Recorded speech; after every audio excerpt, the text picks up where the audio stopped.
ನಮಸ್ಕಾರ. ನಾನು ವೈದ್ಯ ಡಾಕ್ಟರ್ ಪ್ರವೀಣ್ ಪಾಟೀಲ್. ಇವತ್ತು ನಾವು ಎಚ್ ಪೈಲೋರಿ ಅಥವಾ ಹೆಲಿಕೋಬ್ಯಾಕ್ಟರ್ ಪೈಲೋರಿ ಬಗ್ಗೆ ಮಾಹಿತಿಯನ್ನು ತಿಳ್ಕೊಳ್ಳೋಣ. ಈ ಎಚ್ ಪೈಲೋರಿ ಅಂದರೆ ಏನು? ಇದೊಂದು ಮೈಕ್ರೋ ಆರ್ಗಾನಿಸಮ್, ಇದೊಂದು ಬ್ಯಾಕ್ಟೀರಿಯಾ ಅಂತ ಹೇಳ್ಬೋದು. ಈ ಬ್ಯಾಕ್ಟೀರಿಯಾ ಸುಮಾರು ವರ್ಷದಿಂದ ಸುಮಾರು 1,00,000 ವರ್ಷದಿಂದ ನಮ್ಮ ಜೊತೆಗೆ ಬದುಕ್ತಾ ಬರ್ತಾಯಿದೆ. ಆದರೆ ನಮಗೆ ಗೊತ್ತಾದದ್ದು ಇತ್ತಿತ್ತಲಾಗೆ. ಸಾಮಾನ್ಯವಾಗಿ ಹುಳಿ ಪದಾರ್ಥ ತಿಂದ್ರೆ ನಮ್ಗೆ ಪಿತ್ತಾಗತ್ತೆ, ಅಥವಾ ಖಾರದ ಪದಾರ್ಥ ತಿಂದ್ರೆ ಪಿತ್ತಾಗತ್ತೆ, ಮಸಾಲೆ ಪದಾರ್ಥ ತಿಂದ್ರೆ ಪಿತ್ತಾಗತ್ತೆ, ಸರಿಯಾಗಿ ನಿದ್ದೆ ಮಾಡದೇ ಇದ್ರೆ ಪಿತ್ತಾಗತ್ತೆ. ಸರಿ, ಇದ್ರ ಎಲ್ಲರ ಜೊತೆಗೆ ಈ ಎಚ್ ಪೈಲೋರಿ ಆರ್ಗನಿಸಮ್ ನಮ್ಮ ಹೊಟ್ಟೆಯೊಳಗಿದ್ರೂ ಪಿತ್ತದ ಲಕ್ಷಣ ಕಂಡು ಬರ್ತಾವೆ. ಎಚ್ ಪೈಲೋರಿ, ಹೆಲಿಕೋಬ್ಯಾಕ್ಟರ್ ಪೈಲೋರಿ ಅನ್ನೋದೊಂದು ಬ್ಯಾಕ್ಟೀರಿಯಾ. ಇದು ನಮ್ಮ ಏನು ಪಾಪ್ಯುಲೇಷನ್ ಐತಿ, ಏನು ನಮ್ಮ ಜನಸಂಖ್ಯೆ ಐತಿ, ಸುಮಾರು ಅದರಲ್ಲಿ 50ಕ್ಕಿಂತ ಜಾಸ್ತಿ ಮಂದಿ ಒಳಗೆ ಇದು ಆಲ್ರೆಡಿ ಐತಿ. ಇಂಡಿಯಾದಾಗ ಸುಮಾರು 80% ಮಂದಿಗೆ ಇದು ಎಚ್ ಪೈಲೋರಿ ಇನ್ಫೆಕ್ಷನ್ಸ್ ಅವ್ರ ಹೊಟ್ಟೆ ಒಳಗೆ ಐತಿ, ಅವ್ರ ಜಠರ ಭಾಗದಾಗ ಐತಿ. ಆದರೆ ಎಲ್ಲರಿಗೂ ಇದು ಸಮಸ್ಯೆ ಮಾಡೋಂಗಿಲ್ಲ, ಕೆಲವು ಜನಷ್ಟು ಮಾತ್ರ ಇದು ಸಮಸ್ಯೆ ಮಾಡುತ್ತೆ. ಸೊ ಇದ್ರ ಬಗ್ಗೆ ಇವತ್ತಿನ ದಿವಸ ಮಾಹಿತಿಯನ್ನು ಪಡೆದುಕೊಳ್ಳೋಣ. ಈ ಇದು ಏನೇನು ಮಾಡ್ತತಿ ಅನ್ನೋದಾದ್ರೆ, ಇದು ಒಂದು ಗ್ಯಾಸ್ಟ್ರೈಟಿಸ್ ಮಾಡ್ತತಿ, ಆಮೇಲೆ ಜಠರ ಭಾಗ ಅಥವಾ ಸಣ್ಣ ಕರಳಿನ ಮೊದಲನೇ ಭಾಗ ಆದಂಥ ಡಿಯೋಡಿನಮ್ ಪ್ರದೇಶದಲ್ಲಿ ಅಲ್ಸರನ್ನು ಉಂಟು ಮಾಡುತ್ತೆ. ಮತ್ತು ಮಾಲ್ಟ್ ಅನ್ನೋ ಒಂದು ಕ್ಯಾನ್ಸರನ್ನು ಇದು ಉಂಟು ಮಾಡ್ಬೋದು. ಆಮೇಲೆ ಜಠರ ಭಾಗದಲ್ಲಿ ಹುಣ್ಣಾಗ್ಬೋದು, ಅಲ್ಸರ್ಸ್ ಆಗ್ಬೋದು, ಮ್ಯೂಕೋಸಲ್ ಅಸೋಸಿಯೇಟೆಡ್ ಲಿಂಫೋಮಾ ಅಂದರೆ ಮಾಲ್ಟೋಮಾ ಅಂತ ಏನು ಕರಿತೀವಿ, ಇದೊಂದು ಥರನಾದಂತಹ ಜಠರ ಭಾಗದಲ್ಲಿರುವಂತಹ ಆಗುವಂತಹ ಕ್ಯಾನ್ಸರ್ ಆಗಿರೋದ್ರಿಂದ ಇದನ್ನು ಸಹಿತ ಈ ಎಚ್ ಪೈಲೋರಿ ಉಂಟು ಮಾಡ್ಬೋದಾಗಿದೆ. ಇನ್ನು ಇದು ಹೊಸದಾಗೇನಲ್ಲ, ಸುಮಾರು 1,00,000 ವರ್ಷದಿಂದ ಇದು ನಮ್ಮ ದೇಹದಾಗ ಐತೆ ಅನ್ನೋದು. ನಮ್ಮ ಮಾನವ ಕುಲದ ಜೊತೆಗೆ ಇದು ಬರ್ತಾ ಇದೆ. ಇದು ಎಂಥ ಆರ್ಗನಿಸಮ್ಸು ಅಂತಂದರೆ, ಇದು gram negative micro organism. Gram negative ಅಂದರೆ ಯಾವುದೇ ಒಂದು ಬ್ಯಾಕ್ಟೀರಿಯಾನ ಅದರ ಸೆಲ್ ವಾಲ್ ಸ್ಟ್ರಕ್ಚರ್ ಮೇಲೆ, ಅದರದ ಜೀವಕೋಶದ ಹೊರಗಿನ ಪದರದ ಆಧಾರದ ಮೇಲೆ ಗ್ರಾಮ್ ಪಾಸಿಟಿವ್, ಗ್ರಾಮ್ ನೆಗೆಟಿವ್ ಅಂತ ಹೇಳಿ ಕ್ಲಾಸಿಫಿಕೇಷನ್ ಮಾಡ್ತಾರೆ. ಸೊ ಇದು ಗ್ರಾಮ್ ನೆಗೆಟಿವ್, ಆಮೇಲೆ ಮೈಕ್ರೋ ಏರೋಫಿಲಿಕ್ ಆರ್ಗನಿಸಮ್ ಆಗಿದೆ. ಇದಕ್ಕೆ ಸ್ವಲ್ಪ ಅಮೌಂಟು ಏರ್ ಬೇಕು. It never enter into systemic circulation ಅಂದ್ರೆ, ಇದು ಸಾಮಾನ್ಯವಾಗಿ ಕಾಲಿಗೇನೋ ಮುಳ್ಳು ಬಡಿತು ಅಥವಾ ಏನೋ ನಟ್ಟಿತು ಅಂತಂದ್ರೆ ಅಲ್ಲಿಂದ ಆರ್ಗನಿಸಮ್ಸ್ ಎಂಟ್ರ್ ಆಗಿ ಅವು ಕೇವಲ ಸ್ಥಾನಿಕವಾಗಿರೋದ ಸಾರ್ವದೇಹಿಕ ಆಗ್ತಾವೆ. ಅಂದ್ರೆ ನಂಜು ಅಲ್ಲಿ ಅಷ್ಟೇ ಇರಲ್ದ ದೇಹಕ್ಕೆಲ್ಲ ತಗೋದೈತಿ. ಹಂಗೆ ಈ ಬ್ಯಾಕ್ಟೀರಿಯಾ ಮಾಡಂಗಿಲ್ಲ. ಇದು ಸಾಮಾನ್ಯವಾಗಿ ಸಿಸ್ಟಮಿಕ್ ಸರ್ಕ್ಯುಲೇಷನ್ ಎಂಟ್ರಿ ಆಗಂಗಿಲ್ಲ. ಇದು ಎಲ್ಲಿರತ್ತೆ, ಹೊಟ್ಟೆ ಒಳಗೆ ಉಳಿತೈತಿ, ಹೊಟ್ಟೆ ಒಳಗೆ ಬದುಕೈತಿ, ಹೊಟ್ಟೆ ಒಳಗಿಂದನೇ ತನ್ನ ಜೀವಿತಾವಧಿಯನ್ನು ಮುಗಿಸ್ತೈತಿ. ಇದು ದೇಹದ ತುಂಬ ಎಲ್ಲ ಹರಡ್ಕೊಳ್ಳಂಗಿಲ್ಲ, ಇದು ಹೊಟ್ಟೆ ಒಳಗೆ ಮಾತ್ರ ಬದುಕ್ತೈತೆ. ಇದು ಆ್ಯಸಿಡ್ ಮೀಡಿಯಾದಾಗೂ ಸರ್ವೈವ್ ಆಗ್ತೈತಿ. ಮೊದಲ ಎಚ್ ಪೈಲೋರಿ ಇಂದನ ಇದು ಏನು ಎಚ್ ಪೈಲೋರಿಯಿಂದನೇ ಗ್ಯಾಸ್ಟ್ರೈಟಿಸ್ ಆಗತ್ತಾ, ಅಲ್ಸರ್ ಆಗತ್ತಾ ಅಂತ ಕಂಡು ಹಿಡಿದಾಗ ಸಾಕಷ್ಟು ವಿಜ್ಞಾನಿಗಳು ಇದನ್ನು ಒಪ್ಪಲಿಲ್ಲ. ಯಾಕಂದ್ರೆ ಜಠರ ಭಾಗದಾಗ HCl, ಹೈಡ್ರೋಕ್ಲೋರಿಕ್ ಆ್ಯಸಿಡ್ ಅಂತ ಆ್ಯಸಿಡ್ ಇರುತ್ತೆ. ಆ ಆ್ಯಸಿಡ್ನೊಳಗೆ ಮೈಕ್ರೋ ಆರ್ಗನಿಸಮ್ಸ್ ಬದುಕೋಕೆ ಸಾಧ್ಯ ಇಲ್ಲ ಅನ್ನೋದು ಭಾಳ ಮಂದಿ ವಿಜ್ಞಾನಿಗಳ ವಾದ ಆಗಿತ್ತು. ಅದು ಆದ್ರೆ ಇದು ಆ ಮೀಡಿಯಾದಾಗೂ ಸರ್ವೈವ್ ಆಗತ್ತೆ. ಅದು ಹೆಂಗೆ ಅಂತಂತಂದ್ರೆ, ಇದು ಅಲ್ಲಿರುವಂತಹ ಸ್ವಲ್ಪ ತನ್ನ ಎಂಜೈಮ್ಸನ್ನು ಬಿಟ್ಟು ಅಲ್ಲಿರುವಂತಹ ಅಟ್ಮಾಸ್ಫಿಯರನ್ನು ಅಲ್ಕಲೈನ್ ಅಂತಂದ್ರೆ, ಈ ಯಾವುದು ಆಮ್ಲೀಯ ಅಟ್ಮಾಸ್ಫಿಯರ್ ಇತ್ತು, ಸರೌಂಡಿಂಗ್ ಅಟ್ಮಾಸ್ಫಿಯರ್ ಆಮ್ಲೀಯ ಇತ್ತು, ಅದನ್ನು ಅಲ್ಕಲೈನ್ ಮಾಡ್ಕೋತೈತೆ. ಅದು ಆ ಒಂದು ಶಕ್ತಿ ಇದಕ್ಕೆ ಐತಿ. ಹೀಗಾಗಿ ಅಲ್ಲಿ ಇದು ಬದುಕ್ತೈತಿ. USA ಒಳಗೆ, ಯುನೈಟೆಡ್ ಸ್ಟೇಟ್ಸ್ ಆಫ್ ಅಮೇರಿಕಾದೊಳಗೆ 50ರಷ್ಟು ಜನಕ್ಕೆ 60 ವಯಸ್ಸು ಏನು ಪಾಪ್ಯುಲೇಷನ್ ಐತೆ ಅದ್ರೊಳಗೆ 50ರಷ್ಟು ಮಂದಿಗೆ ಎಚ್ ಪೈಲೋರಿ ಐತಿ. 30ನೇ ವಯಸ್ಸಿನವ್ರಿಗೆ ಸುಮಾರು 20% ಇದು ಎಚ್ ಪೈಲೋರಿ ಐತಿ. ಮತ್ತು ನೋಡಿರಿ, ಸಣ್ಣ ಹುಡುಗರ ಒಳಗೂ ಸಹಿತ 10% ಆಫ್ ಪೀಪಲ್ಸ್ನೊಳಗೆ ಎಚ್ ಪೈಲೋರಿ ಇನ್ಫೆಕ್ಷನ್ ಐತಿ. 10%. ಇಂಡಿಯಾದಾಗ ಇಷ್ಟು ಕರೆಕ್ಟಾಗಿ ಸಿಗದೇ ಇದ್ದರೂ ಒಂದು ಅಂದಾಜು ಪ್ರಕಾರ 70ರಿಂದ 80ರಷ್ಟು ಮಂದಿಗೆ ಎಚ್ ಪೈಲೋರಿ ಇನ್ಫೆಕ್ಷನ್ ಐತಿ. ಇದು ಮನುಷ್ಯರನ್ನ ಬಿಟ್ಟ ಬೇರೆ ಜೀವಿಗಳೊಳಗೆ ಜಾಸ್ತಿ ಕಂಡು ಬರೋಂಗಿಲ್ಲ. ಮನುಷ್ಯನ ಇದಕ್ಕೆ ಇಂಪಾರ್ಟೆಂಟ್ ರಿಸರ್ವಯರ್. ಇದು ಒಬ್ಬರಿಂದ ಒಬ್ರಿಗೆ ಹೆಂಗೆ ಬರುತ್ತೆ ಅಂದ್ರೆ, ಫಿಕೋ ಓರಲ್ ರೂಟು, ಓರಲ್ ರೂಟು ಅಂತ ಹೇಳ್ತಾರೆ. ಅಂದ್ರೆ ಇದು ಸರಿಯಾಗಿ ಕೈ ತೊಳೆಯಲಾರ್ದ ಊಟ ಮಾಡೋದ್ರಿಂದ, ಅಥವಾ ಈಗ ನಮ್ಮ ಹೋಟೆಲ್ನೊಳಗೆ ನೋಡಿರ್ತೇವೆ ನಾವು, ಕೈ ಏನು ಗ್ಲಾಸ್ನೊಳಗೆ ನೀರೊಳಗೆ ಕೈ ಎದ್ಕೊಂಬರ್ತಾರೆ, ಅವ್ರ ಕೈ ಆಲ್ರೆಡಿ ಇನ್ಫೆಕ್ಟೆಡ್ ಇತ್ತು ಅಂತಂತಂದ್ರೆ ಅವ್ರ ಕೈ ಒಳಗೆ ಆಲ್ರೆಡಿ ಎಚ್ ಪೈಲೋರಿ ಇನ್ಫೆಕ್ಷನ್ ಅಂತಂದ್ರೆ ನೀರಿನಾಗ ಕೂಡಿ ಬರುತ್ತೆ. ಆಮೇಲೆ ಯಾವುದೋ ಅನ್ಹೈಜಿನಿಕ್ ಮೆಥಡ್ದಿಂದ ಯಾವುದೇ ಸರಿಯಾಗಿ ಆಹಾರವನ್ನು ಬೇಯಿಸದೇ ತಿನ್ನೋದ್ರಿಂದ ಅಥವಾ ಆಹಾರವನ್ನು ಕೈ ತೊಳೆದೇ ಊಟ ಮಾಡೋದ್ರಿಂದ ಇದು ಎಚ್ ಪೈಲೋರಿ ಇನ್ಫೆಕ್ಷನ್ ಬರುತ್ತೆ. ಆಮೇಲೆ ಕಂಟಾಮಿನೇಟೆಡ್ ವಾಟರ್ ಕುಡಿಯೋದ್ರಿಂದನೂ ಬರುತ್ತೆ. ಇದು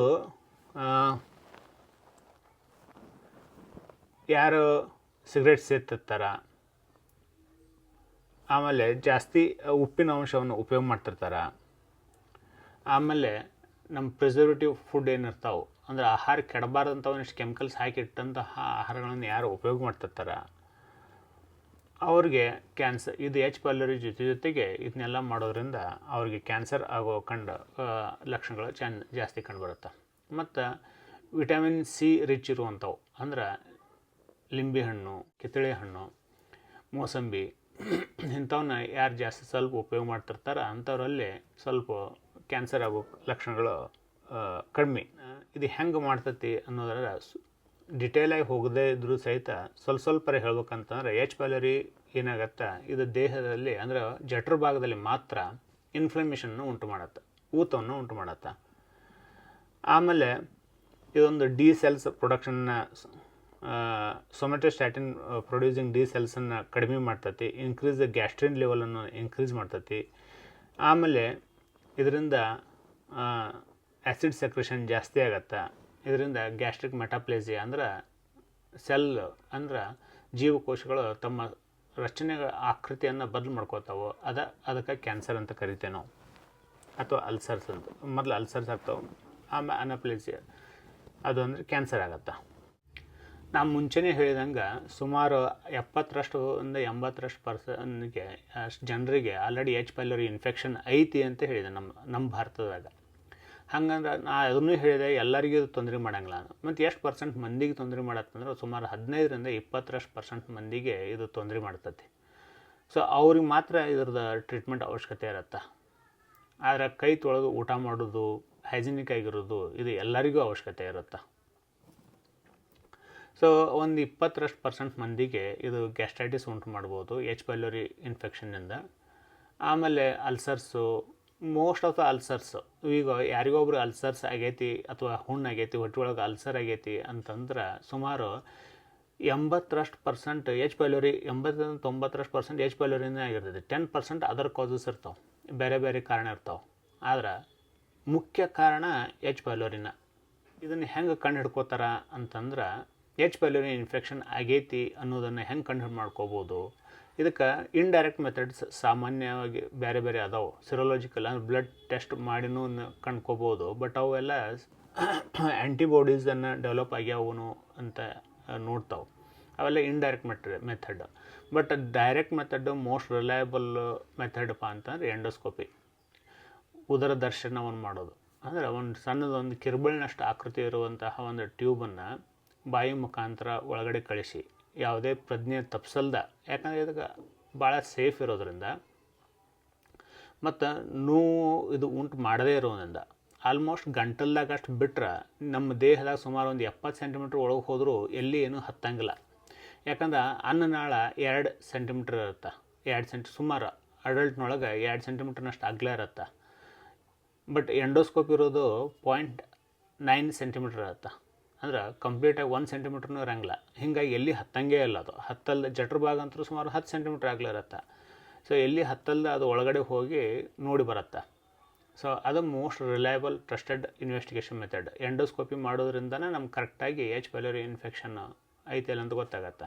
ಇಲ್ಲ ಎಂಡೋಸ್ಕೋಪಿ ಮಾಡಿಸ್ಕೊಳ್ಳಬಾರ್ದು ಅನ್ನೋರಿಗೆ ಅಥವಾ ಅದು ಮಾಡೋಕ್ಕೆ ಬರೋಂಗಿಲ್ಲ ಅಂತ ಕಂಡೀಷನ್ ಇದ್ದಾಗ ಸ್ಟೂಲ್ ಟೆಸ್ಟ್ ಮಾಡಿ ಅಂದ್ರೆ ಮಲವನ್ನು ಟೆಸ್ಟ್ ಮಾಡಿ ನೋಡ್ಬೋದು. ಆ್ಯಂಟಿಬಾಡೀಸ್ ಅದಾವನು ಅದರ ಇದು ಎಚ್ ಪೈಲೋರಿ ಇನ್ಫೆಕ್ಷನ್ ಹಿಂದಾಗಿ ಹೋದಿದ್ರೂ ಸಹಿತ ರಕ್ತದಾಗ ಐತೆ ಇಲ್ಲ ಅದು ಐತೆ ಅಂತ ತೋರಿಸುತ್ತೆ. ಯಾಕಂದ್ರೆ ನಮ್ಮ ದೇಹದಾಗ ಅದರ ಪ್ರತಿರೋಧಕವಾಗಿ ಶಕ್ತಿ ಉಂಟಾಗಿರ್ತೈತಿ, ಅದನ್ನು ಮಾತ್ರ ಅಲ್ಲೇ ರಕ್ತದಾಗ ಚೆಕ್ ಮಾಡ್ತಾರೆ. ಹಂಗೆ ಚೆಕ್ ಮಾಡೋದ್ರಿಂದ ಹಿಂದೆ ಆಗಿ ಹೋಗಿದ್ರೂ ಸಹಿತ ಇವತ್ತು ಪಾಸಿಟಿವ್ ಅಂತ ತೋರಿಸ್ತೈತಿ. ಆದರೆ ಎಂಡೋಸ್ಕೋಪಿ ಮಾಡಿ ಟಿಶ್ಯೂನ ತೆಗೆದು ನಾವು ಏನು ರ್ಯಾಪಿಡ್ ಯೂರೇಜ್ ಟೆಸ್ಟ್ ಅದು ಏನಾರ ಮಾಡಿದ್ರೆ ಸೊ ಆ್ಯಕ್ಟಿವ್ ಆಗಿ ಡಿಸೀಸ್ ಐತೆ ಇಲ್ಲೋ ಅನ್ನೋದು ಕರೆಕ್ಟಾಗಿ ಗೊತ್ತಾಗತ್ತೆ. ಈ ಸದ್ಯಕ್ಕೆ ಐತೆ ಇಲ್ಲೋ ಅನ್ನೋದು ಹಿಂದದ್ರ ಬಗ್ಗೆ ಎಂಡೋಸ್ಕೋಪಿ ಒಳಗೆ ಗೊತ್ತಾಗಲ್ಲ, ಬಟ್ ಈಗ ಸದ್ಯಕ್ಕೆ ಐತೆ ಇಲ್ಲೋ ಅನ್ನೋದ್ರ ಬಗ್ಗೆ ಗೊತ್ತಾಗತ್ತೆ. ಆದ್ದರಿಂದ endoscopy is a trusted investigation. ಇನ್ನು ಟ್ರೀಟ್ಮೆಂಟ್ ನೋಡೋದಾದ್ರೆ ಟ್ರೀಟ್ಮೆಂಟ್ನೊಳಗೆ ನಾವು ಎಸ್ಟಿಮೋದು ಏಲ ಆಮೇಲೆ ಹರಿದ್ರ ಹಿಂಗೆಲ್ಲ ಇವು ಬ್ಯಾಕ್ಟೀರಿಯೋಸ್ಟ್ಯಾಟಿಕ್ ಎಫೆಕ್ಟ್ ಅದಾವೆ, ಅಂದ್ರೆ ಗ್ರೋತನ್ನು ಕಡಿಮೆ ಮಾಡ್ಬೋದು.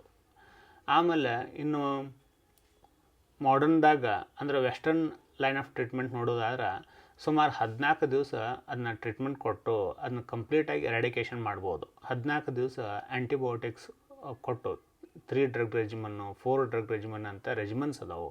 ಅದನ್ನು ನೀವು ಸೂಕ್ತ ವೈದ್ಯರ ಸಲಹೆ ಮುಖಾಂತರ ಪಡೆದುಕೊಂಡ್ರೆ ಸೊ 14 ದಿವಸದೊಳಗೆ ಇದರದ್ದು ಟ್ರೀಟ್ಮೆಂಟ್ ಮುಗಿದು ಹೋಗಿಬಿಡುತ್ತೆ. 2 ವಾರದ ಟ್ರೀಟ್ಮೆಂಟ್ ಆಗುತ್ತೆ. ಆಮೇಲೆ ಇದು ಮತ್ತೆ ಹೊಳೆ ಬರಲ್ದಂಗೆ ನಾನು ಮುಂಚೆ ಹೇಳಿರೋ ಹಾಗೆ ಎಲ್ಲ ಹೈಜಿನಿಕ್ ಪ್ರಿಕಾಷನ್ಸ್, ಕೈ ತೊಳೆದು ಊಟ ಮಾಡೋದು, ನಿಂತಲ್ಲಿ ನೀರು ಕುಡಿಯೋಂಗಿಲ್ಲ, ನೀರು ಬದಲಾತಂದ್ರೆ ಅಲ್ಲಿ ನೀವು ಹೋದಲ್ಲೇ ನೀರು ಕಾದ ಕುಡಿಯೋದು. ಸೊ ಹಿಂಗೆ ಮಾಡೋದ್ರಿಂದ ಅಂದರೆ ಎಲ್ಲರಿಗೂ ಮಾಡ್ಲಿಕ್ಕೆ ಅವಶ್ಯಕತೆ ಇರದೇ ಇದ್ದರೂ ಸಹಿತ ನೀರಿನ ಬಗ್ಗೆ. ಸೊ ಯಾರಿಗೆ ಆಲ್ರೆಡಿ ಅಲ್ಸರ್ಸ್ ಆಗ್ಯಾವು, ಯಾರಿಗೆ ಆಲ್ರೆಡಿ ಗ್ಯಾಸ್ಟ್ರೈಟಿಸ್ ಐತಿ ಅಂಥವರು ಈ ಥರ ಪ್ರಿಕಾಷನ್ಸ್ನ ತೊಗೋಬೋದು. ಇದು ಬಿಟ್ಟು ನೀವು ಮತ್ತೆ ಏನಾದ್ರು ಎಚ್ ಪೈಲೋರಿ ಬಗ್ಗೆ ಮಾಹಿತಿ ಬೇಕಾಗಿತ್ತಂದ್ರೆ ಕಾಮೆಂಟ್ನ ಬಾಕ್ಸ್ನಾಗ ಬರೆದ್ರಂದ್ರೆ ನಾನು ಅದಕ್ಕೆ ಉತ್ತರ ಕೊಡುವಂಥ ಪ್ರಯತ್ನ ಮಾಡ್ತೇನೆ. ಧನ್ಯವಾದಗಳು.